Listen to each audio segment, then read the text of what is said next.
Então, tá bom.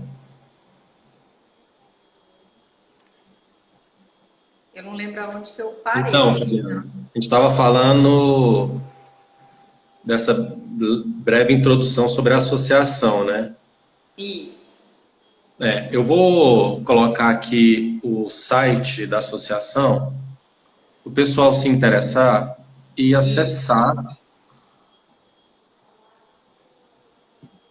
Eu já adianto que, além do trabalho que a gente pode acompanhar aí pelo site da associação, as notícias todas super atualizadas, tem uma série de artigos dentro da nossa área, né, da mediação, da conciliação e arbitragem, outros temas jurídicos. Vamos ver se dá para fixar aqui esse comentário. Vários assuntos jurídicos e econômicos, políticos, né? Eu sigo e utilizo muito conteúdo, viu?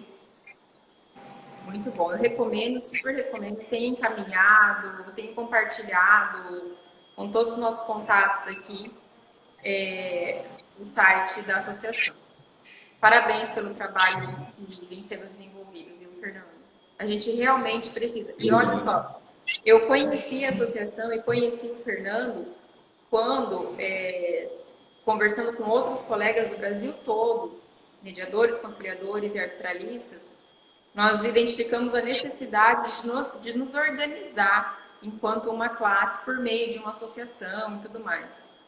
E aí a gente começou a procurar se já existia alguma coisa nesse sentido. Aí nós encontramos Konami, encontramos o Fernando. Lembro que a Simone indicou, passou seu contato para nós, Sim. seu, Renan, né? Foi assim que a gente se encontrou, né? Bom, o tema da nossa live de hoje é os desafios de empreender com a mediação e a conciliação privada no Brasil. Fernando, você Pois me não. falou que, apesar de você não ter uma câmara privada, você já atua como mediador, conciliador e Sim. árbitro, né? Quais foram ou são ainda, talvez, os principais desafios que você encontrou e tem encontrado para atuar? Uai, Fabiana, eu vejo que eu acho que o maior desafio é o conhecimento. É o conhecimento da sociedade ter o conhecimento que este é um serviço técnico e profissional de resolução de conflitos. E conflito é uma coisa que todos querem evitar. Essa é a grande verdade. Diferente de talvez uma patologia em que a dor ou o incômodo é muito grande, às vezes a sensação de injustiça pode ser entorpecente, pode ser camuflada, né? E muito mais do que 5 dias, que são o prazo aí do coronavírus, né? Alguns casos não desenvolvem nem sintoma. Então, a justiça e a injustiça geralmente ocorre das pessoas ficarem assintomáticas. Então, nem elas têm condição de descobrir se elas estão injustiçadas ou não. Às vezes, por uma questão contratual, financeira, tributária, fiscal, às vezes por uma questão conjugal, de não saber quais são se os direitos de um possível, as consequências de um divórcio envolvendo muitos bens, por exemplo. E então as pessoas todos nós, inclusive nós juristas, precisando nos reciclar, desconstruir alguns conceitos, construir novos conceitos, observar aquilo que já não deu certo e não escorregar na mesma casca de banana, essa é a verdade. Não existem tantos obstáculos nem para o poder público e nem para a iniciativa privada de resolução de conflitos.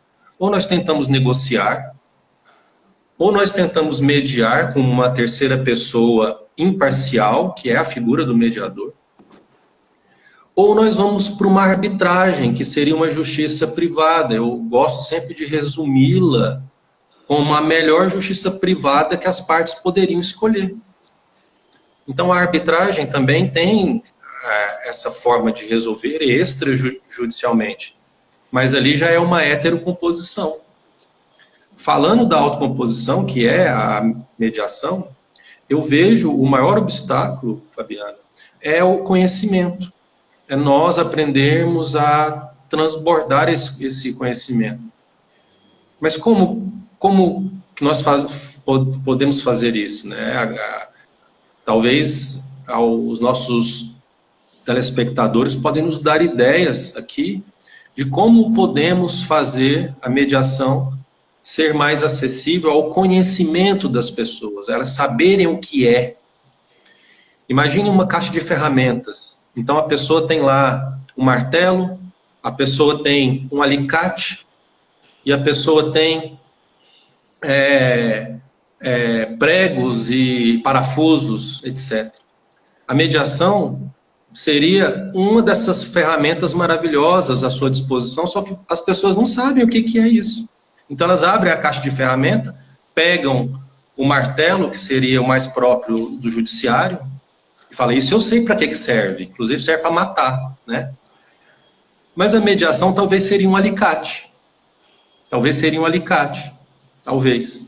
Serve para apertar e resolver muitas coisas. Serve para tirar muitas coisas também. Mas a pessoa não sabe o que é, então a gente tem que mostrar para ela qual é a ferramenta. E isso não é fácil, viu, Fabiana? Não é fácil. Nosso maior desafio é esse, eu acho. Exatamente. O maior desafio é esse, é o conhecimento, a falta de conhecimento. Eu não sei a tua opinião, Fernando, mas eu considerei assim, algo muito positivo. Eu costumo dizer assim, que foi um salto quântico na superação desse nosso desafio, a obrigatoriedade da inclusão das disciplinas de métodos adequados de solução de conflitos na grade do curso de Direito. Eu acho que deveria agora ser incluso na grade do curso de Administração, de Psicologia, de Economia, né? Enfim, de várias outras. Quem sabe um dia até se falar disso dentro das escolas do ensino médio. Porque alguém fez uma pergunta aqui, e como a Lili fez uma pergunta, como mudar a cultura de judicialização? É levando informação, né, Fernanda? Explicando para as pessoas, apresentando outras formas. Porque uma coisa é a gente ficar toda hora apontando que não está dando certo, que não funcionou, que não está legal. Outra coisa é você vir com novas possibilidades, né? Então, quando a gente fala no desafio de empreender na mediação privada no Brasil, quem está se preparando ou quem gostaria de entrar aqui, de militar conosco, saiba que tem que se comprometer em difundir isso, explicar sobre isso, mas, por favor, com muita responsabilidade, com muito carinho com essa instituição, que é a mediação, a conciliação, a arbitragem.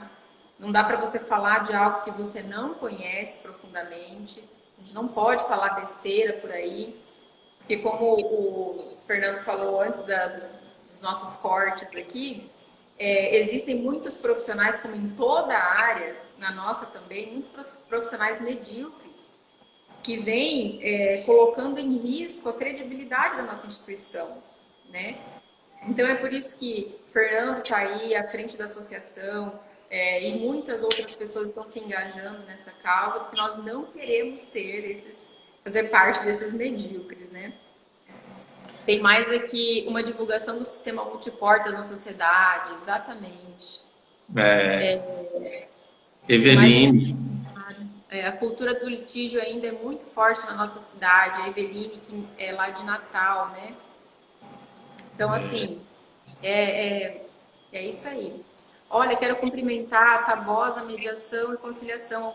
Eu assisti a live ontem do Dr. Tabosa com a Dani, da Concilia. Obrigada. Seja bem-vindo, doutor. Inclusive, Fabiana, na minha lista de novas prioridades, mesmo durante a quarentena, é estreitar maiores laços com o Tabosa, que a gente vai fazer algumas coisas juntos aí. Eu estou gostando do trabalho dele, não conheço pessoalmente, mas já falamos aí virtualmente, né? Nós temos aí um contato para fazer. Deixar um abraço aqui para ele.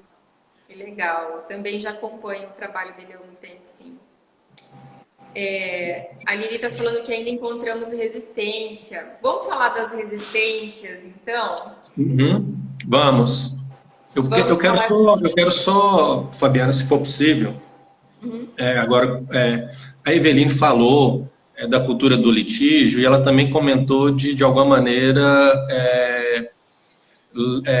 melhorar o sistema, melhorar a divulgação do sistema de multiportas. E aí, quando a gente fala de empreender, eu fiquei, como eu disse para você mais cedo, boa parte da tarde tentando trazer uma visão do empreendedorismo, né? Que não é a minha especialidade, mas eu tiro das experiências das câmaras que eu conheço, né? E vamos lá, pessoal. A grande realidade é que poucas câmaras privadas têm muitos clientes. A questão de muitos clientes para abastecer a câmara, para você poder viver da renda da câmara. Poucas câmaras de mediação, algumas câmaras arbitrais conseguiram, através de muita cooperação, terem bastante processos arbitrais. Mas a realidade é que as câmaras, mesmo as grandes câmaras, elas não estão satisfeitas com a quantidade de clientes para mediações privadas. É isso que eu queria dizer. Então, existe uma escassez. Eu acho que isso vai voltar, Fabiano. Eu sou muito otimista, sabe? Mas com um pouco de clarividência, a gente consegue visualizar um futuro em que a busca pela negociação direta com a parte, com a pessoa, com a empresa que, por algum motivo, você está devendo, ou você é credor, ou você tem um conflito conjugal, e eu acho que os conflitos conjugais podem aumentar durante esse período de quarentena, e não é nenhuma brincadeira, né?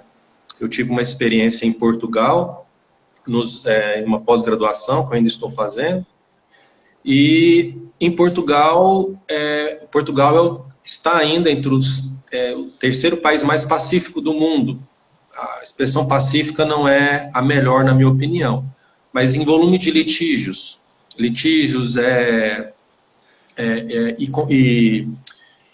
ilícitos criminais, penais, ou seja, assalto, roubo, aqueles penais, e dentro da área civil também. Agora, na área de família, Portugal tem muita violência doméstica. Então, para eles lá que estão com índice de coronavírus igual Noruega, índice de judicialização e criminalidade igual Finlândia, eu descobri algumas coisas, e uma delas é cultura. Isso é cultural. Nós, brasileiros, temos uma grande capacidade de trabalho, essa é a verdade. Então, nós somos, por si só, tendenciosos ao empreendedorismo, ao crescimento, à prosperidade, podemos dizer. Mas lá, a visão da sociedade com a mediação já é mais, como é que eu posso dizer? A mediação obrigatória lá se tornou um grande exemplo de que funciona, Fabiana, se a gente colocar a mediação de alguma maneira obrigatória para a sociedade, e isso pode partir da esfera legislativa, né? Na minha opinião, eu estou mudando um pouco a temática, mas é porque eu estou tentando caminhar com pensamentos daqui a um tempo. E eu consigo imaginar uma sociedade com a mediação privada funcionando por imposição legal, obrigando as partes, principalmente pós-pandemia, que vai ter reflexos financeiros daqui nos próximos 5 anos, pelo menos. Alguns estão falando de uma crise econômica semelhante à crise de 1930 nos Estados Unidos, a quebra da Bolsa. Alguns estão falando nisso. O que eu acredito as pessoas podem espontaneamente procurar a mediação, mas se a legislação obrigar que eles tentem fazer a parte inicial do processo numa câmara privada, ou depois da tutela antecipada, depois da ação, da liminar, depois de uma tutela de urgência, ela vai na câmara privada, ela não vai fazer isso no judiciário mais. E eu acho que a advocacia, e eu sou advogado, eu acho que seria possível, sim, permitir isso em escritório de advocacia.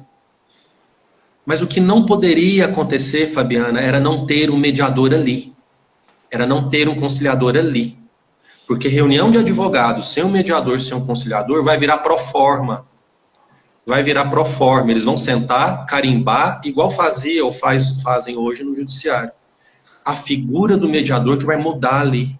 Então nós vamos ter mediador de uma Câmara, por exemplo, ou não vinculado com uma Câmara, fazendo as mediações, as conciliações no escritório de advocacia. Mas o lugar mais conveniente, na minha opinião, são as câmaras privadas. É um ambiente neutro, não é o escritório da parte autora nem da parte ré.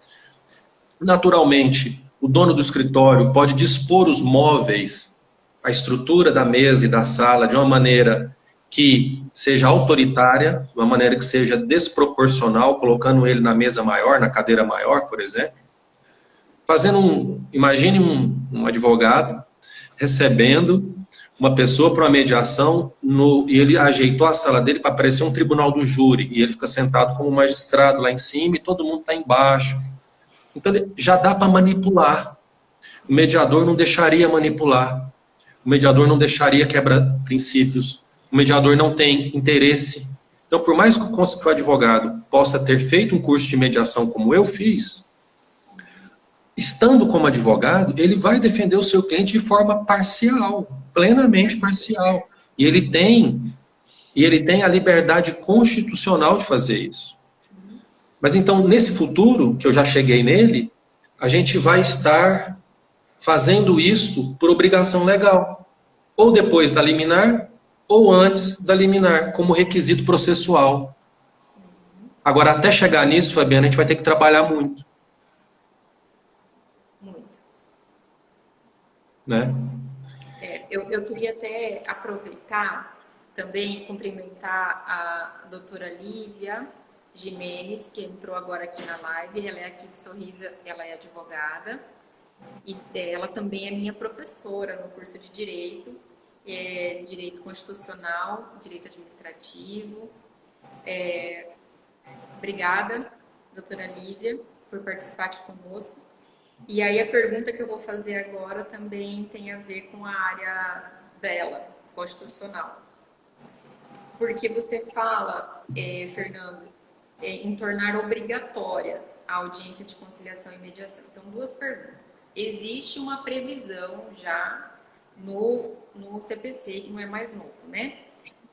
Falando qual é a tua opinião em relação ao texto do artigo ali do CAPT, que o legislador, a forma como o legislador colocou. Primeira pergunta. E a segunda é, obrigar as partes a se submeter a uma mediação ou conciliação fere em algum momento os princípios constitucionais? Ótimo. Posso responder? Sim, por favor. Então, eu não sei quem fez a pergunta, mas são duas excelentes perguntas. A primeira pode repetir a primeira pergunta, Fabiana? Já existe uma previsão, né, no Código de Processo Civil sobre a audiência de conciliação. Uhum. Essa então, é a primeira pergunta. Qual a sua opinião da forma como ela foi colocada, né, na forma que o legislador trouxe? Eu tive a sorte de estar com o artigo que eu escrevi aberto aqui no fundo da tela, e eu fiz uma explanação. Depois eu posso disponibilizar esse artigo com prazer para todos de alguma maneira. A gente pode disponibilizar. Mas a única mediação obrigatória no Brasil é a mediação de família. Nela, inclusive, houve decisões que o advogado, com procuração, para representar, por exemplo, a mulher ou o marido, em audiência não se aceita causar revelia. A obrigatoriedade da participação da parte em conflito no Brasil por imposição de lei são nas questões envolvendo o direito de família. Isso está no Código de Processo Civil. Eu vou pegar aqui onde é que está esse artigo. Mas eu tenho... Eu escrevi sobre os riscos e desafios, e nós temos uma mediação obrigatória no Brasil, só envolvendo os litígios de família. O problema disso, qual que é o problema disso?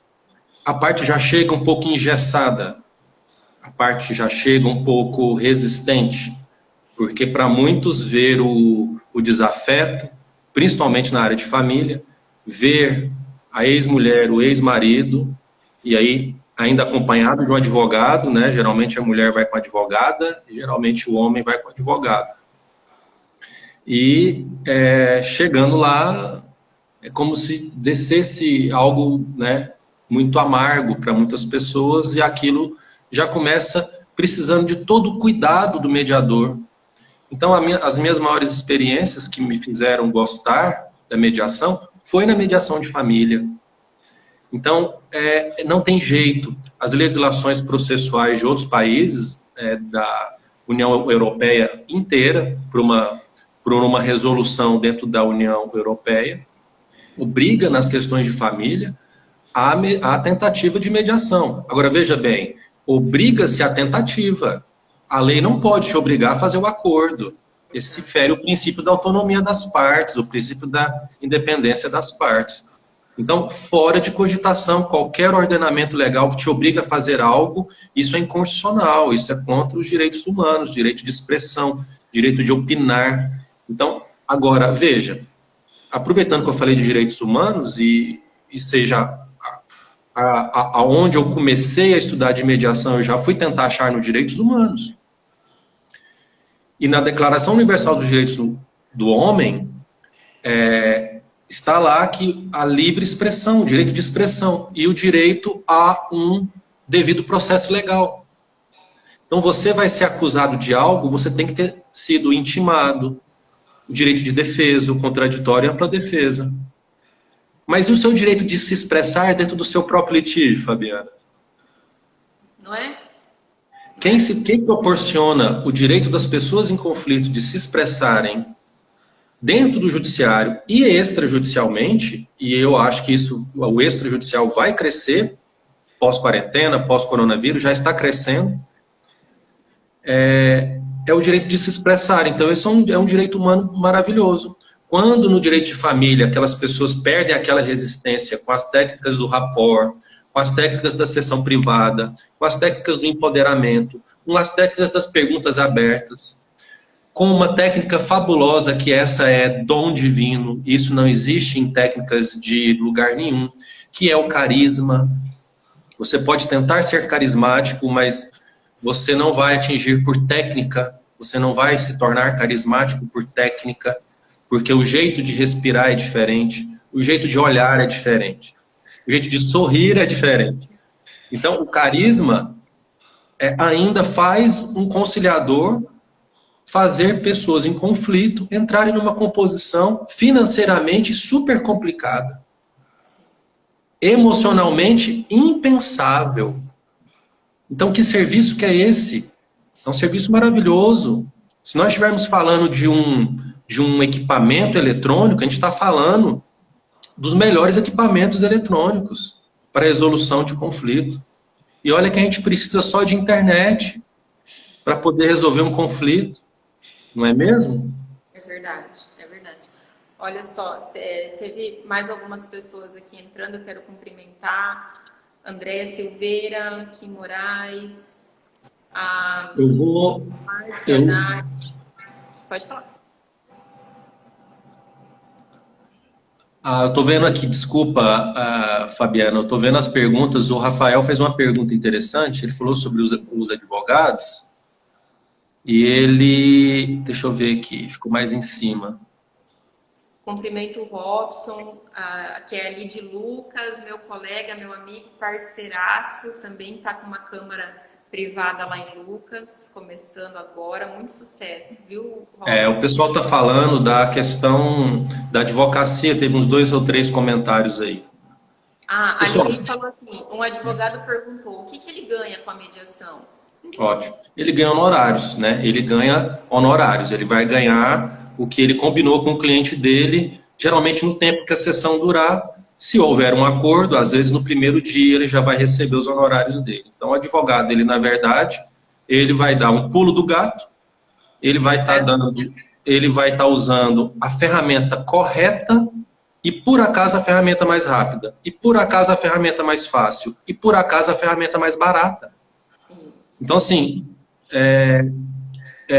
pessoal, é como se fosse o seguinte, é muito gostoso você pegar e viajar para ir, por exemplo, comer ali nesses restaurantes, às vezes em outra cidade. Não, eu vou em Pirinópolis só para comer ali e tal, uma comida que eu gosto. Né, você vai viajar 1h30 para comer uma comida que você descobriu, que por acaso esse restaurante tem no seu celular, tem no iFood, tem no Uber Eats, e você vai pedir a comida lá, um empadão de Pirinópolis, vai chegar lá na sua casa, uma refeição, uma picanha, ou uma comida vegana, vai chegar na sua casa. Mas é essa a grande dificuldade, Fabiana. Eu fiz algumas anotações e entre elas eu estou percebendo o seguinte, para empreender você tem que ganhar. Foi a primeira palavra debaixo de empreender, eu coloquei ganhar. E ganhar não é só dinheiro. Através da mediação você pode ter outros ganhos. Mas o advogado ganha duas coisas com a mediação. Eu falei a primeira, honorários, dinheiro. Ele vai ganhar antecipado o que é de direito dele, porque ele fez um contrato. Se ele não fez um contrato com o cliente dele, ele pode negociar, aproveitar o clima razoável da mediação, se o clima tiver sido bom, e tentar negociar os honorários dele ali mesmo, e já pegar a parte dele, ou distribuir no termo do acordo, sem nenhum problema. Agora, além dos honorários, o advogado, na minha opinião, ele ganha credibilidade, que é o que faz o advogado ganhar dinheiro hoje, nesse mundo virtual, é indicação boca a boca ainda, e credibilidade. Então não adianta ter uma página de internet maravilhosa, não adianta ter, né, uma página de Instagram maravilhoso, se o escritório não tem cliente, se o escritório não tem a quem trabalhar, a quem funcionar. E geralmente isso acontece e isso começa a dar certo, geralmente, viu? Geralmente, porque existem outros meios, né? Mas geralmente é através da credibilidade do trabalho do advogado. E aí eu resolvo o conflito de um cliente meu em 30 dias, em 15 dias. Ele às vezes recebe menos, mas ele recebe rápido. Ou ele às vezes paga algo, mas ele paga menos, paga parcelado. Agora, essa credibilidade vem da satisfação, Fabiano. É a satisfação de ter resolvido um conflito. Com garantia judicial. Porque as pessoas esquecem muito que as câmaras privadas, a decisão que elas conseguiram juntas numa câmara privada, é possível ser homologada judicialmente, se tornar título executivo judicial. Mas, por si só, ela é um título executivo extrajudicial com força de prova, que dispensa duas testemunhas, dispensa a assinatura de outras pessoas. Mas se ali tiver ainda assinatura de advogados, ela basta ser protocolizada no judiciário. Essa é a forma certa, ser protocolizada no judiciário e pedir já a execução dela a título de título executivo judicial. Mas o juiz precisa homologar isso primeiro. Quando a Câmara já tem um vínculo com os tribunais de justiça, ela geralmente tem um e-mail que elas enviam para o magistrado ir homologando digitalmente todos os acordos. Ótimo, em 15 dias, em 30 dias, no máximo, o acordo da Câmara privada está homologado judicialmente. Mas isso geralmente as câmaras com vínculo com o Tribunal de Justiça. As câmaras 100% privadas, elas têm que protocolizar, fazer um ajuizamento de uma medida para ganhar a força de título executivo judicial. Mas é só fazer o ato. O ato não existe defesa para falar, não, isso não é título executivo judicial. Então, isso dá força quando o advogado pensa nisso, ele fala, peraí, eu vou ganhar mais rápido, peraí, eu vou trabalhar com alguém me ajudando, que é o mediador, alguém vai me ajudar a desconstruir o conflito, né? Isso. E olha aqui, ó, só para registrar a participação do Tabosa, ele está falando aqui, ó, estamos num momento de customização das soluções, é isso mesmo, porque a mediação, ela não é só o turbo, ela não é só essa injeção, né? Eu ouvi uma expressão interessante, falaram de anabolizante judicial, né? Anabolizante dos conflitos, mas aí eu penso em alguém muito forte, E eu acabo pensando que essa é a verdade, porque essa customização, né, se você parar para ver, nós estamos muito mais preparados para uma pandemia de conflitos que pode acontecer no âmbito dos juizados, da justiça comum, ações inclusive de menor, acho que os juizados vai ter muitas ações, mas nós estamos muito mais preparados para resolver isso no ambiente privado. Sim, sim. Não é mesmo? E você está falando de customização, a doutora Rebeca acabou de entrar aqui na live, ela também é da cidade vizinha aqui de Sinop, e ela justamente publicou essa frase, né, que a mediação ela é uma justiça customizada. Né? Então, nós estamos bem alinhados aqui nas nossas ideias. Um beijo, Rê. Doutora Maiara, também aqui de Sinop, advogada, mediadora, conciliadora, professora na faculdade do curso de Direito. Seja bem-vinda. A Marci falou que a Comissão de Mediação e Conciliação de Goiás está presente. Legal, que bom. Rafa, o termo vira título executivo depois, sim, depois que foi protocolizado, como o Fernando falou. Existem alguns tabus, sabe, Fabiana? E talvez o maior tabu da mediação privada eu acho que tem que começar pela advocacia, porque o advogado ele tem que ver isso funcionando, ele tem que ir, ele tem que desenvolver isso.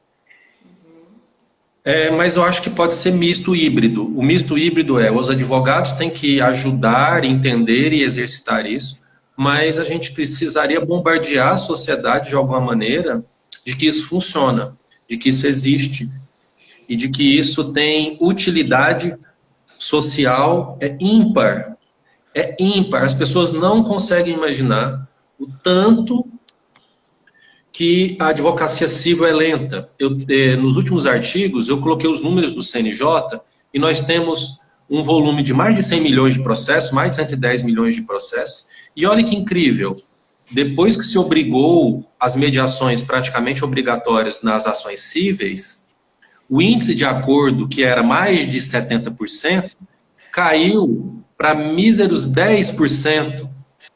Então, 90% das audiências preliminares de conciliação na justiça civil, 90% não fazem acordo. Então sentam, olá, boa tarde. Um mediador muito experiente conduziria até para uma sessão privada para começar a sessão, né? Nós chamamos de cross-caucus, ou caucus. Cross-caucus seria o início da mediação ser uma sessão privada. Então é possível fazer isso para dar um choque de realidade, para falar, meu amigo, vocês ficaram 6 meses esperando a audiência inaugural para simplesmente chegar aqui e falar que não tem proposta. O mediador só pode falar isso dessa maneira franca numa sessão privada, nós sabemos disso. Mas ele pode falar, e ele provoca isso e tenta provocar. Mas, Fabiana, as pessoas, os advogados, as partes não vão preparadas, não fazem cálculo, não fazem ideia, então elas vão muito... e aí é o erro do advogado. Elas vão muito despreparadas para mediação e às vezes ali se sai um bom acordo. Mas no pior das hipóteses, o que está acontecendo? Nós estamos perdendo muito tempo no judiciário. 7 anos, eu tenho ações de 14 anos, eu tenho ações de quando no meu primeiro ano de advocacia, a ação não acabou, está em cumprimento de sentença. E aí os índices do CNJ são o seguinte, depois de transitado em julgado, o processo caminha o mesmo tempo, se não um tempo maior. Então nós ficamos 10 anos esperando para receber a entrega da prestação jurisdicional. E isso faz com que as pessoas busquem a mediação privada com o processo judicial. E não tem nenhum problema nisso. E o advogado tem que entender isso. Ele pode estar lá em grau de recurso e chamar o réu, ou o réu chamar a parte autora para um ambiente neutro, que naturalmente vai ter ali um mediador imparcial, que vai cumprir os princípios que estão na lei da mediação, inclusive na mediação privada, um mediador privado pode receber, sim, algum tipo de censura ou pode se caminhar para uma nulidade de um acordo quando houve vício dos princípios do mediador. Mas isso mediante legítima defesa, contraditório, etc. Mas o que mais acontece é o mediador, ou ele é ineficaz, ele é um zero à esquerda, ou ele contribui, certo? Mas o que nós precisamos de hoje? Uma advocacia que também seja, pelo menos, não seja um zero à esquerda, que é levar o seu cliente para uma mediação instruído. Vamos pensar em soluções, vamos pensar em como vocês podem continuar juntos, vamos abrir um leque de 10, 7, 14 opções para a gente tentar ouvir. Ah, Fernando, mas nem todos os litígios são complexos, a maioria dos litígios são matemáticos, então uma dívida de 100 mil sempre vai ser uma dívida de 100 mil. Certo? Errado, porque várias vezes no âmbito do judiciário, uma dívida que o banco já considera na sua estatística uma dívida perdida, débitos, mesmo com juros reduzidos, são feitos acordos em 15% do valor do débito, 10% no valor do débito, 20%. Então, uma dívida de 100 mil reais, nós vemos frequentemente acordos de 20 mil, acordos de 15 mil, acordos de 10 mil parcelado. Mas quem provoca isso? Quem? Eu penso que é uma junção da classe da advocacia dentro da pessoa jurídica, no caso aí, por exemplo, o banco, e alguns bancos fizeram isso. O departamento de autocomposição se uniu com o departamento jurídico para ver os casos e os valores para ter bons acordos, para o banco perder menos. E alguns bancos têm dado muito certo com isso. Mas se o advogado cruzar o braço, a gente não vai ter... a gente vai ter que arrastar o advogado na sessão, Fabiana. E o advogado é muito pesado. Ele é uma pedra muito pesada se ele quiser atrapalhar a sessão. Então, o que vem acontecendo, só para fechar essa ideia, advogados ruins têm perdido a sua imagem de bom profissional ao ir despreparado para uma sessão de mediação. Porque chega um advogado com um mediador bom, o mediador fazendo um discurso de abertura, o advogado despreparado vai se sentir mal ali, vai se sentir envergonhado. Então, a parte percebe quando o advogado é resistente, né? Mas, no final das contas, a gente tem um trabalho de conhecimento, né? Para a gente chegar a muitas pessoas, né? Para a gente chegar a muitas pessoas, esse conhecimento. É isso aí. Tivemos aqui várias contribuições durante a sua fala aqui também. Dr. Tabosa, um outro ponto que acredito ser relevante é a possibilidade de sermos, enquanto mediadores e conciliadores extrajudiciais, ecléticos no que tange aos protocolos de diferentes escolas de mediação, com certeza, o princípio da desburocratização, da informalidade, né? A Márcia Dares disse: acredito que um dia caminhos para divulgação seria utilizar as graduações dos cursos de Direito e Psicologia. A gente falou antes também. Deveria ter matéria obrigatória de mediação, verdade. O Dr. Tabosa também falou: podemos fazer uma abordagem construtivista e não apenas avaliativa ou facilitadora. Isso. Tá? Podemos adotar práticas sistêmicas, com certeza, que poderão, em apoio à mediação, viabilizar o diálogo entre as partes. Super, muito legal. No âmbito judicial, estamos no mínimo atrelados a uma pauta extremamente longa que muitas vezes nos força a atuarmos no plano avaliativo. Sim, eu não sou advogada, mas é o que eu vejo, sim, com certeza. A gente está em contato com os advogados sempre, o tempo todo, e é o que a gente vê. Eu acho que nós falando aqui... Pois não, eu estou escutando, pode falar. Sim, nós aqui falando em resistência e falando da postura do advogado também, eu acho que nós já melhoramos bastante, né? De quando eu tive o primeiro contato, quando eu iniciei essa experiência na mediação e conciliação privada para cá, Eu acredito que nós já evoluímos muito, mas é um trabalho árduo e constante ainda. Nós vamos conseguir trazer os advogados, abrir essa consciência para outras vias por meio do trabalho também, por demonstrando os resultados, né? Agora, eu também acredito muito numa reforma aí da nossa legislação de processo civil, da lei de mediação. Acredito muito, sim, que funciona, com certeza funciona essa questão da obrigatoriedade das audiências de conciliação e mediação antes de demandar. Inclusive, Fernando, eu estou fazendo uma pesquisa para a tese do mestrado. Eu não tinha essas informações de Portugal, mas eu já soube um pouco dos resultados na Itália, que tem se destacado muito na Europa os resultados com as mediações prévias, né, mediações e conciliações prévias obrigatórias no país. E também no Reino Unido, a questão foi adotado a política do acordo incentivado. Achei fantástico, fantástico. E eu falo assim, gente, apesar do brasileiro ser muito criativo, aqui a gente está tendo modelos que funcionam, que a gente só precisa copiar. Lógico que adaptar algumas coisas, né?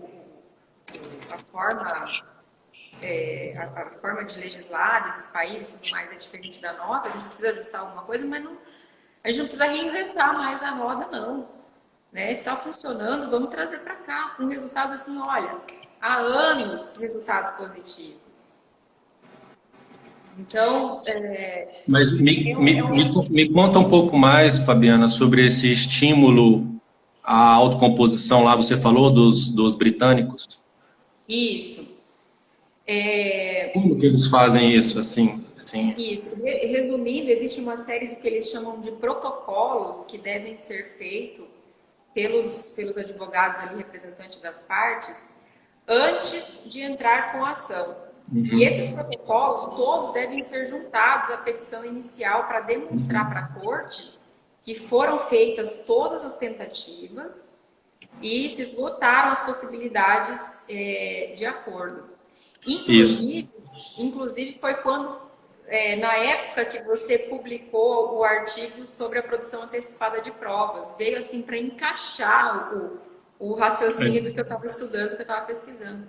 Então, durante todo esse período de cumprir os requisitos desses protocolos, que são as tentativas de acordo, que eles vão fazendo as mediações, as reuniões, as negociações e tudo mais, eles já começam, eles têm a obrigatoriedade de apresentar antecipadamente todas as provas para outra parte, para que eles analisem primeiro se é viável ou não entrar com essa ação, né, para que se conheçam, enfim, todos os interesses da produção antecipada de provas. E aí, com um detalhe, quando as partes alegam que não houve possibilidade de acordo, que não chegaram a um acordo, e levam ao tribunal esse caso, se a corte entender que a decisão que deve ser proferida, mas a melhor decisão a ser proferida naquele caso, chegou muito perto de alguma das propostas que foram apresentadas ou de alguma situação que foi demonstrada nesses protocolos, as partes, em alguns casos as duas, em alguns casos uma das partes, ela precisa indenizar a corte, indenizar o Estado, né, por ter forçado ele a trabalhar, por ter acionado ele para trabalhar, para alcançar algo que eles já haviam, entre aspas, conseguido lá atrás e desconsideraram. Né? Então, quando a gente começa a mexer no bolso, aí parece que todos começam a levar as coisas um pouco mais a sério e pensar duas vezes, né? O sistema inglês, que é um sistema maravilhoso, né? O incentivo dele, na verdade, que eu vejo, que é essa abertura, o processo judicial, ele tecnicamente não começou, então Inclusive, o due process of law é uma expressão, o devido processo legal é uma expressão da Constituição inglesa, né? Inclusive, eles há pouco tempo não tinham um Código de Processo Civil, eles têm o perfil common law na sua grande raiz, e aí depois, há pouco tempo agora, nós temos um Código de Processo Civil em inglês. O CPC em inglês, na verdade, ele coloca a mediação como requisito, claro que resguardando as tutelas de urgência, todo mundo que tem um anseio liminar, um mandado de segurança, principalmente o mandato de segurança, né, envolvendo autoridade pública, mas vamos imaginar aí as liminares, as tutelas antecipadas, as tutelas de urgência, né? Algumas tutelas são tutelas de evidência. Então, como é que eu vou fazer acordo se eu tenho uma tutela de evidência à disposição? Então, a advocacia vai continuar sempre ajuizando ações. Agora, o que o sistema inglês fez? Se você for vir para cá, você vai levar a sessão de mediação séria ao ponto da multa lá ser alta. Então, quem não participa de forma colaborativa, e talvez aí seria um motivo de nós pesquisarmos mais, para saber o que não é colaborativo lá na prática da mediação dos britânicos. O que é? É o advogado não ter proposta? É ninguém ir preparado com números? É alguém ir 100% fechado para mediação? Sim, esse já é um item. E a multa é pesada, como você diz.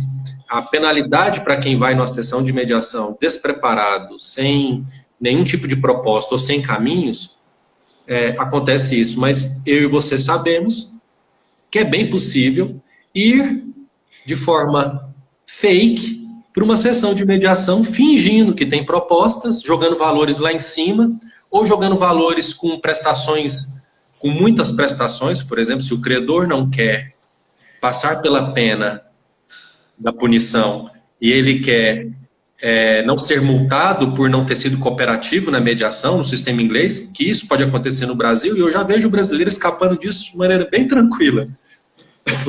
Ele faz um teatro e coloca prestações a perder de vista, coloca um desconto de 3%. Então, assim, ele fecha as portas para o acordo. Né? Agora, o inglês está multando? Porque no Brasil não se multa. Eu não conheci nenhum caso ainda, e quem conhecer, por favor, envie para a gente, vamos colaborar isso. A multa de 2% previsto no Código de Processo Civil para quando a parte não é cooperativa na mediação, na conciliação, isso está previsto lá. Inclusive, quando ela diz que vai e não vai na sessão. Se a parte diz que vai e não vai na sessão, ou chega com mais de 10 minutos de atraso, alguns tribunais por regimento interno esperam menos de 10 minutos, mas eu acho que é coerente os 10 minutos. Não chegou atrasado ou não foi, ela automaticamente tem que ser multada. E os juízes não colocam essa multa na sentença. E aí o advogado fica fazendo embargo de declaração para tentar adquirir. Mas eu acho que mais do que a punição, Fabiana, é o incentivo. E no sistema inglês tem um incentivo tributário. A taxa judicial no acordo fica menor.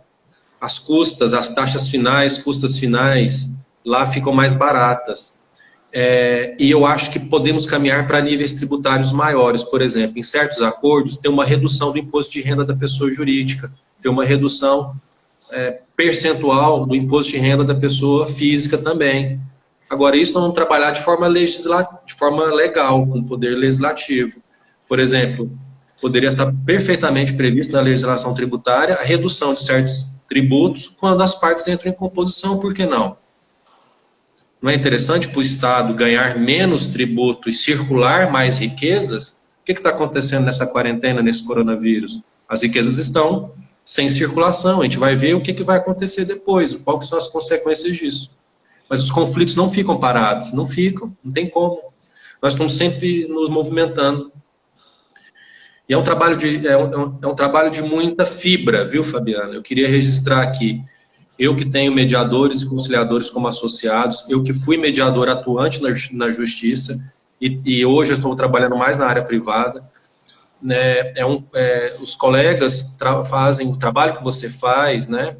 E o trabalho que os colegas que estão aqui fazem é um trabalho de muita fibra, é um trabalho que nós temos que reconhecer. Nós somos A primeira linha de frente dos conflitos sociais não é o juiz. Não é o juiz. Vai se chegar na advocacia e nos mediadores na mesma linha. Eu coloco, claro, os advogados como peças fundamentais que estão descobrindo o conflito, às vezes, o primeiro profissional que descobre algum conflito, geralmente é um advogado, ou é um escrivão de polícia, ou é um policial na rua, né? A polícia judiciária também. Mas quem vai começar a tratar o conflito de forma imparcial, que vai começar a ser visto como justiça, porque é auxiliar da justiça pela lei, é o mediador.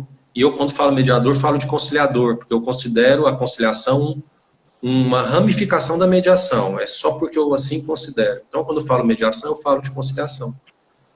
Nós seremos o primeiro elemento imparcial que a sociedade vai ter acesso para cuidar do seu litígio, do seu conflito. Que muitas das vezes, a gente sabe, é o conflito de maior angústia daquela pessoa. É um nome no Serasa, mas é a primeira vez que a pessoa teve um nome sujo. É um cheque sem fundo de valor baixo, mas é um cheque sem fundo entre pai e filho, por exemplo. E nós temos mediações de casos milionários, de casos bilionários, de mediações feitas entre grandes corporações, entre fusões ou rescisões de empresas. Agora, nós estamos preparados para isso? Essa é a pergunta, né? Nós estamos preparados para isso? Eu vou te falar, na mediação privada, sim. Mas na mediação judicial, não. A mediação judicial não está preparada para receber as ações com todas as técnicas que eles sabem. Ela não está preparada para oferecer isso para a sociedade de uma maneira plena, por vários motivos. Muitos não estão recebendo remuneração, a maioria do serviço é voluntário, e ali, quanto mais passa o tempo e menos esforço ele tem, mais ele faz a carga horária dele para ele ganhar algum certificado ou alguma coisa. Estamos colocando pessoas totalmente desmotivadas para trabalhar com a mediação judicial. Essa é a verdade, viu, Fabiano? E os tribunais estão em busca de concurso público, pouquíssimos tribunais, porque não vale a pena pagar R$5.000 para tantos conciliadores que os tribunais precisam. Então, Tribunal do Distrito Federal, alguns outros tribunais, mas eu tenho como exemplo o Tribunal do DF, o voluntariado é o que reina. Então a qualidade do serviço é ruim, é pão com manteiga e café com leite, pessoal. Então vocês vão lá, fazem um lanchinho e ó, não estou falando mal de pão com manteiga e café com leite não, mas é só isso que você vai ter lá. É só isso que você vai ter lá. E olha assim, para um mediador razoável, o cafezinho está quente. Mas vocês vão pegar pão velho, manteiga estragada, café velho. É isso que vocês vão ver na mediação judicial também. Alguma coisa mal servida por ali. Poucos tribunais, viu? Poucos tribunais. Tribunal de Goiás é razoável, mas tem muita coisa para melhorar. Mas Tribunal da Bahia, Rio Grande do Sul, Santa Catarina, vários elogios. Os tribunais do Norte, Nordeste, Sudeste, Centro-Oeste, muitas reclamações.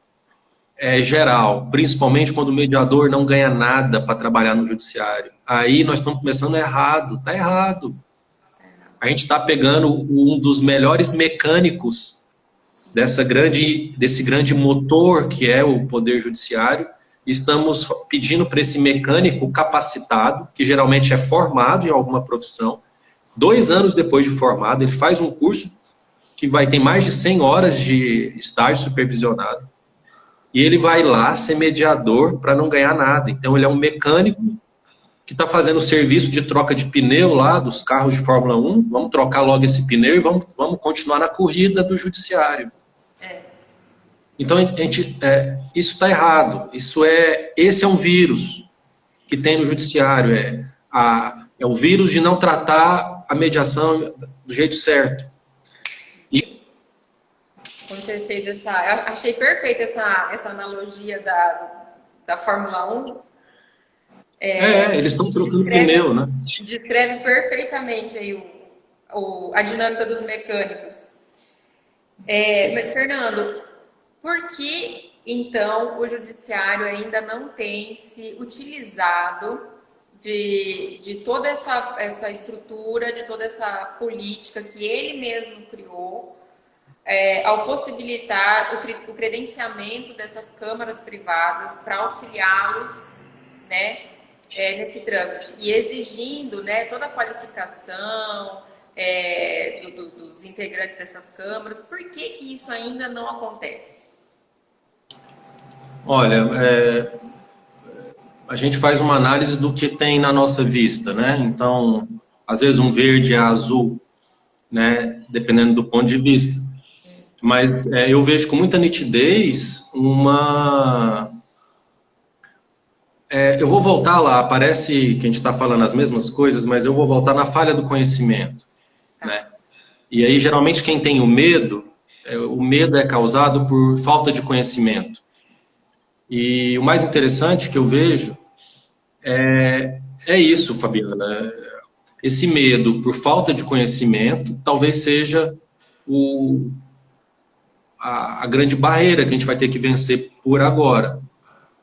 E eu tenho aqui algumas coisas que eu escrevi aqui próximo de mim.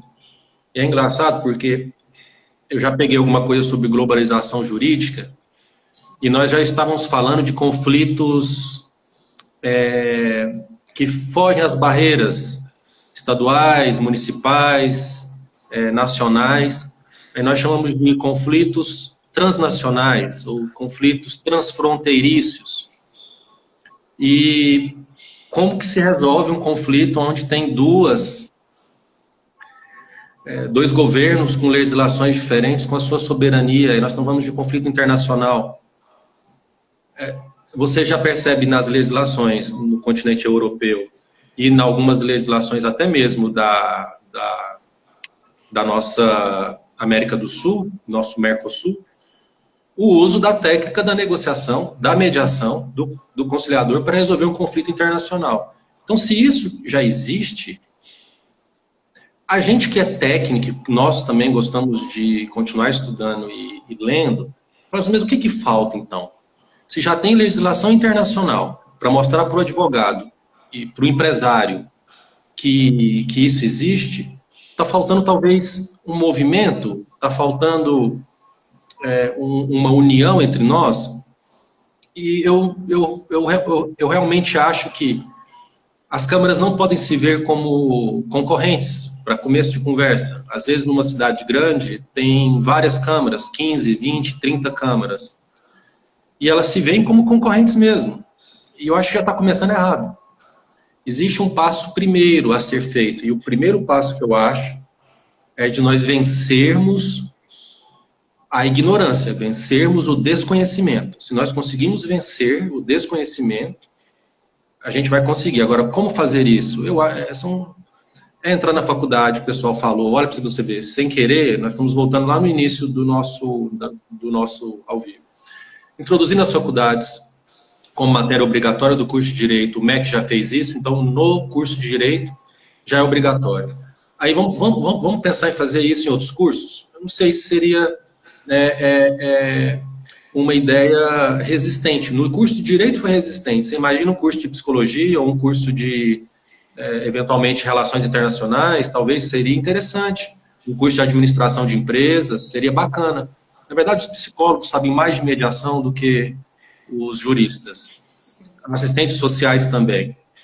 Só que eles precisam saber de questões técnicas jurídicas para poder, às vezes, preencher um termo para informar que é título executivo judicial, saber o que é um título executivo. Então, às vezes, o psicólogo tem essa dificuldade.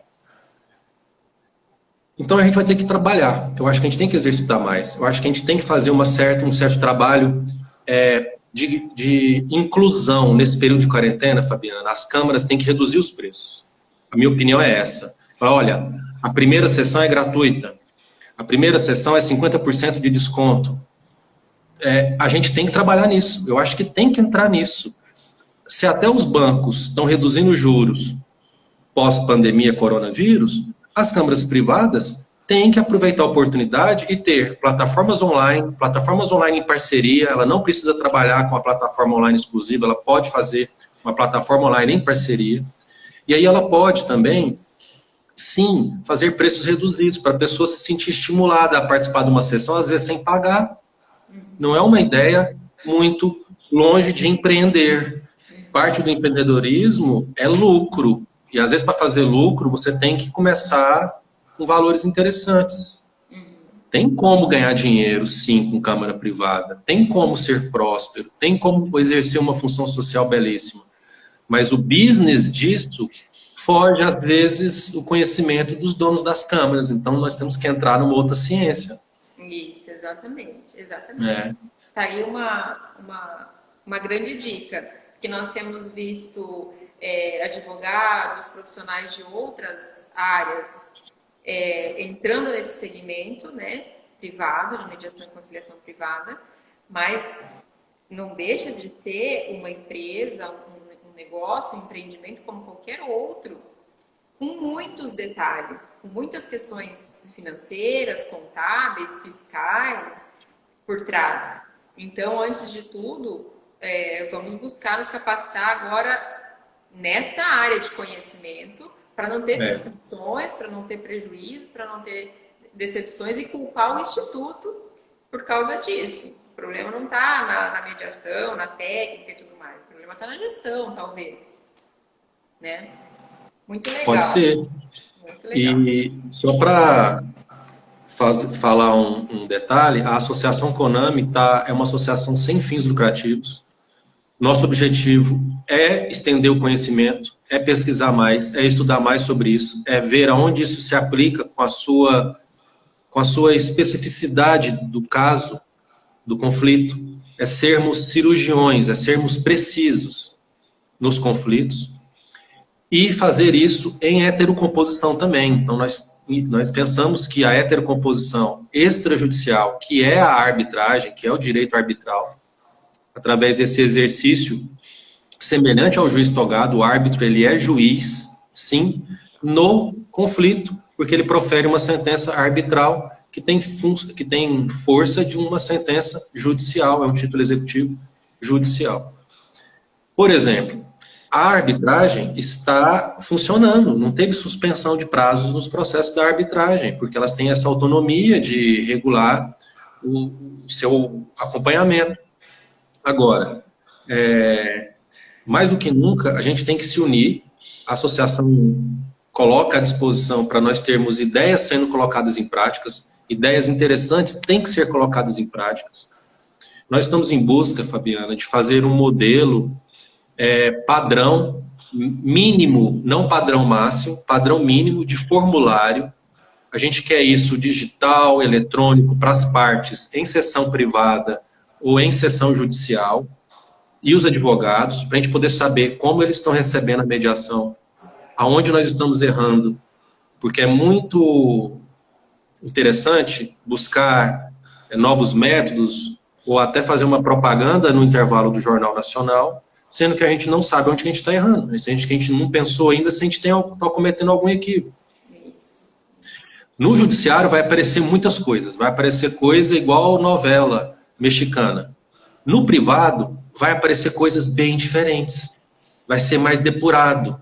Eu quero saber o que está faltando mesmo para a gente ser o melhor, porque se você muda a sua realidade. Então a gente tem que olhar para nós, perceber o que eu estou, aonde eu estou errando, na sessão, no trabalho, porque a forma com que as pessoas vão entrar na mediação privada, eu acho que vai ser sim, está sendo sim, pelo boca a boca. Deu certo, fui bem atendido e eventualmente não paguei caro. E meu advogado que me orientou. Olha que maravilha se a advocacia orientasse melhor as pessoas para elas fazerem isso. Então, assim, a gente tem que olhar para dentro. Esses formulários, a gente está tentando fazer isso com o Conselho Nacional de Justiça, estamos tentando fazer isso com o tribunal aqui, para ser um mínimo. Todos os tribunais têm um formulário, só que ele não é passado para as pessoas. É um formulário, a maioria das vezes, é lápis e caneta, ou é aquele reclame aqui, aquela caixinha que você põe. Eu queria alguma coisa mais robotizada, automática. Poucos cliques, um pouco de intuição, e específico para cada tipo de sessão. Uma sessão de família é outro formulário.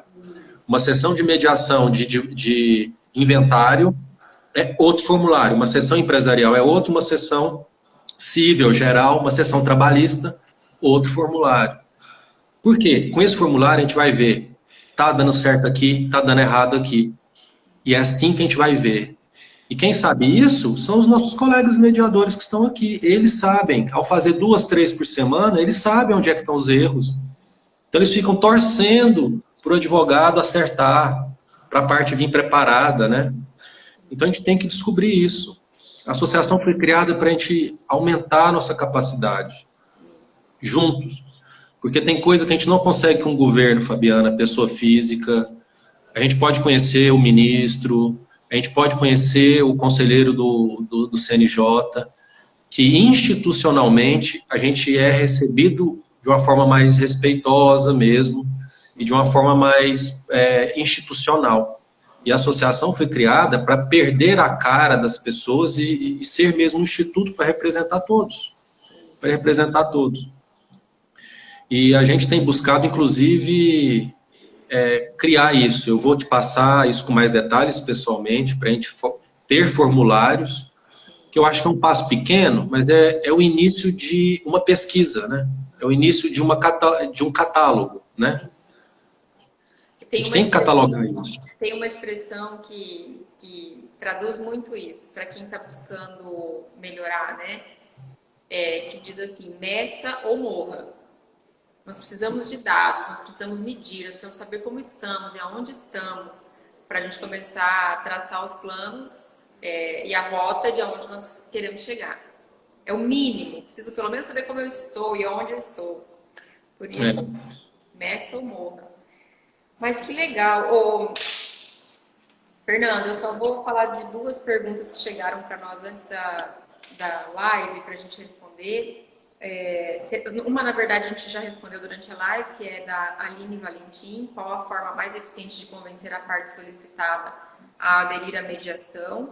Eu diria para a Aline assim, conta para ela quais são os princípios que regem a mediação, só para começar, né? Olha, nós temos uma série de princípios, né? Na verdade, eles, inclusive, são cumulativos, né? Mas, olha, eu vou ter que me basear na legislação para a gente conseguir. A outra pergunta... Olha, eu já vou ler. Tá. O artigo 2º da Lei da Mediação, e a nossa lei é extremamente jovem e já passiva de algumas modificações, mas é a Lei 13.140 de 2015. O artigo 2º já introduz os princípios, inclusive são aqueles que, de alguma maneira, são não observados ou infracionados, descumpridos. O mediador, inclusive o privado, pode responder um processo ético, eventualmente. Dentro de uma Câmara, tem que ter procedimento ético para avaliar o mediador. Então, isso é básico. Tem que ter um devido processo legal. Na verdade, seria um processo administrativo interno, disciplinar. Porque se ele infringir esses princípios que estão aqui, o artigo 2º já fala, a imparcialidade do mediador. Nós começamos a falar que o que faz o mediador ser maravilhoso numa sessão é que ele não de um escritório de advocacia ou de outro, ele não é afeto ou desafeto de uma parte nem de outra, ele é imparcial. Isso é maravilhoso. Sem isso, ele não consegue trabalhar, né? Trabalhar de forma justa. E aí vem isonomia entre as partes. Como ele é imparcial, naturalmente ele tem que tratar as partes de forma isonomia. O princípio da oralidade, que é o que nós estamos fazendo aqui, ele tem que ser mais informal. Mas aqui eu tenho que falar o seguinte, o princípio da oralidade tem um grande... uma nota de rodapé. E essa nota de rodapé, Fabiana, é que na oralidade, ela é uma oralidade para dizer que é simplificado. Quem tem que falar são as partes. O mediador e o conciliador, ele não é o principal, ele é talvez o coadjuvante. Ele é o segundo principal. O principal são as partes.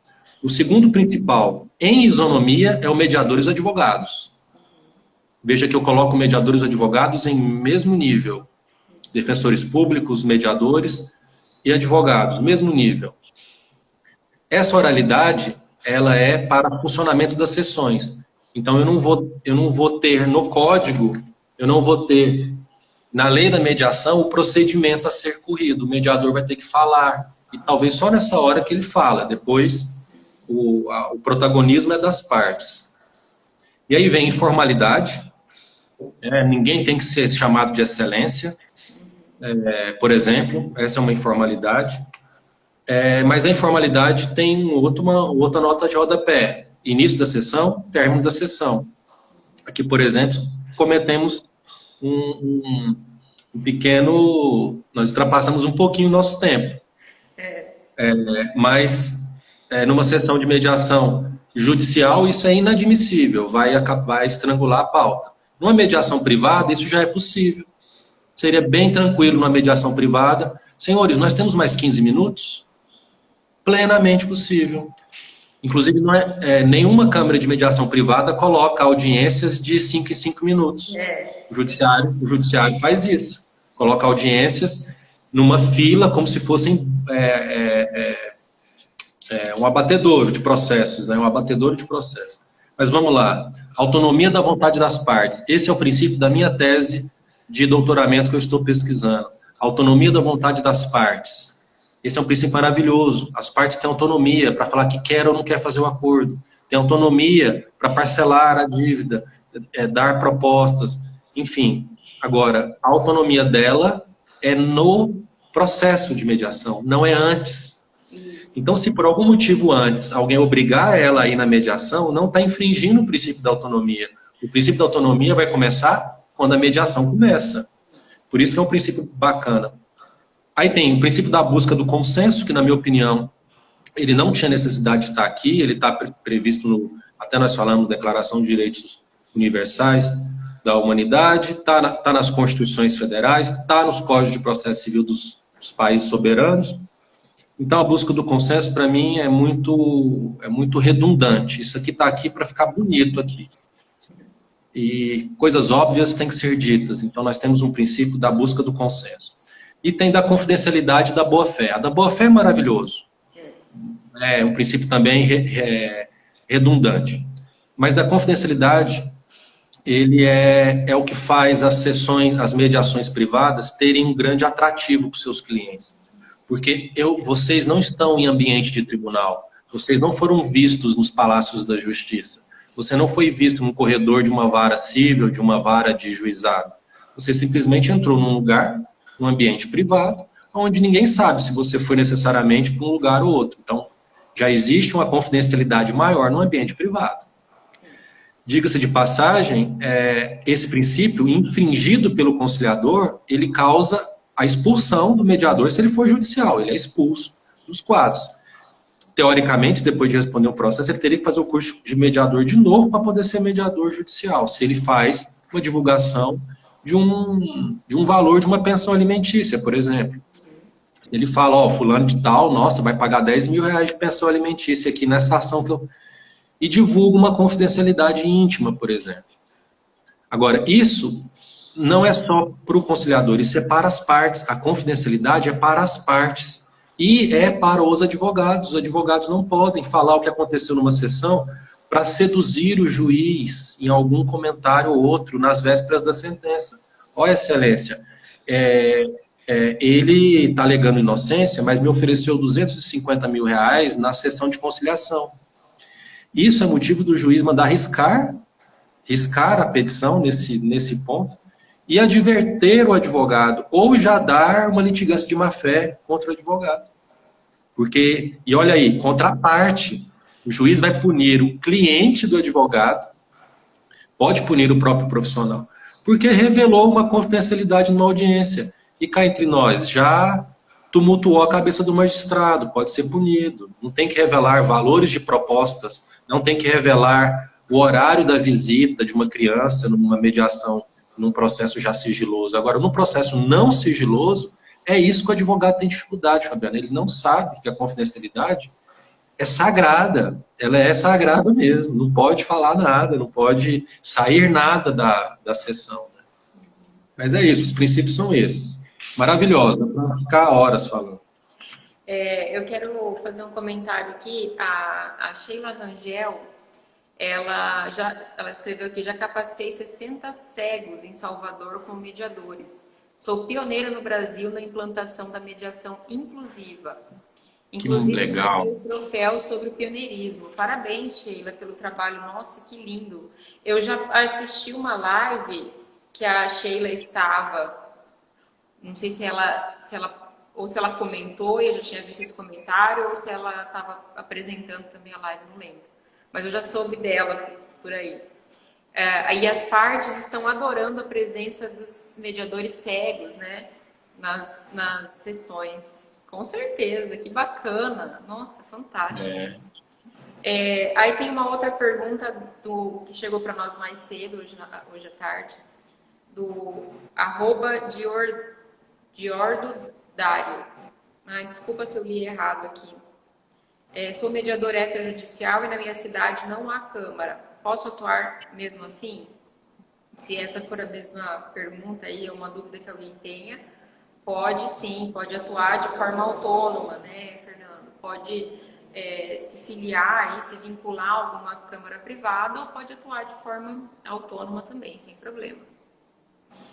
Bom, eu vou caminhando agora já para encerrar a nossa live. Foi fantástica, Fernanda, adorei, assim. Obrigado. Fantástico, o nosso bate-papo foi para mim enriquecedor mesmo. Obrigada pela participação do pessoal aí, pela paciência também no início aí, os probleminhas com conexão que a gente teve. Agradeço de coração por você ter aceitado mais uma vez. Espero que a gente tenha outras oportunidades para estar levando mais conhecimento e aprendendo mais um pouco, trocando experiência com outros colegas aí de outros lugares no nosso grande Brasil. Obrigada, Fernando. Você pode fazer aí uma mensagem, deixar algum recado? Eu já estou colocando coraçãozinho aqui, agradecendo o pessoal. Eu quero que a Sheila, por gentileza, entre em contato no privado da associação, aqui pelo Instagram mesmo, porque a gente tem projetos de capacitação e agora capacitação online, porque a maioria dos tribunais tem exigido dos mediadores terem capacitação, pelo menos um curso de 2 em 2 anos, para continuar na mediação judicial. E é claro que isso favorece o mediador privado também, que ele pode fazer os cursos. Porque é o seguinte, eu acho que tudo que é profissional é novo, e a gente vai ainda achar mediação nova por um tempo ainda. A gente precisa de conhecimento, a gente precisa estudar mais, a gente precisa trabalhar mais, ter pessoas aí dispostas a arregaçar as mangas mesmo, né? Nós estamos redescobrindo uma forma de lidar com os conflitos, já com muitos resultados positivos. Muitos resultados positivos. E a gente precisa divulgar mais, conhecer, chegar a esse nível mais. Eu quero agradecer a todos vocês, nós tivemos uma participação bacana, pessoas aqui mandaram mensagem para mim aqui no meu WhatsApp também, que entraram, saíram, mas agradecendo você, viu, Fabiana, pela Mediate ter feito o convite. A gente pode ter um outro encontro, talvez tratando daquilo que deu mais repercussão nesse encontro nosso, ou que gerou mais dúvida, né? E é isso. Estou à disposição, muito obrigado mesmo. Eu quero fazer mais um pedido, então, até para o pessoal que está aqui com nós ainda, para a gente registrar aqui o nosso trabalho de hoje, a nossa reunião de hoje. Quem estiver ainda com nós, dá um print aí na tela enquanto a gente está encerrando aqui a nossa live, e depois faz uma postagem aí no seu perfil e marca @Câmara Mediate, marca aí o perfil da Associação Conami também, e aí a gente vai mandar um alô e um beijo especial aí para vocês durante a semana, tá bom? Eu vou fazer a minha já agora. Dá um sorrisão aí, Fernando. E